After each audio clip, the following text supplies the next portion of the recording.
நான் உளுந்து சோறு ஆக்க போகிறேன். வாங்க பார்க்கலாம். சுத்தம் பண்ணி வச்சுருக்கேன் அரிசி.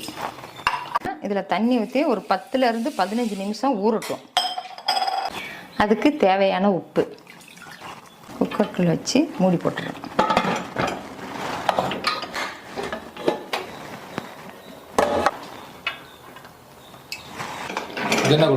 இது வந்து மட்டன் குழம்பு, அதாவது வந்து உளுந்து சோறுக்கு.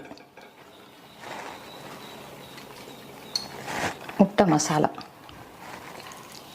மாம்பழம், ருமானி மாம்பழம் நல்லது. அதுவும் வயசு பொண்ணுங்களுக்கு வந்து இந்த மாதிரி நீங்கள் செஞ்சு கொடுத்தீங்கன்னா இடுப்பு வலி, இந்த குறுக்கு வலி, இது மாதிரிலாம் உடம்புக்கு நல்லது. இது அதாவது வந்து உளுந்தம் களி கிண்டி கொடுக்கலாம், வெந்தய களி கிண்டி கொடுக்கலாம். இந்த மாதிரிலாம் நீங்கள் செஞ்சு கொடுத்தீங்கன்னா வாரத்தில் ஒரு தடவை இல்லை மாதத்தில் ஒரு தடவையோ இந்த மாதிரி நீங்கள் செஞ்சு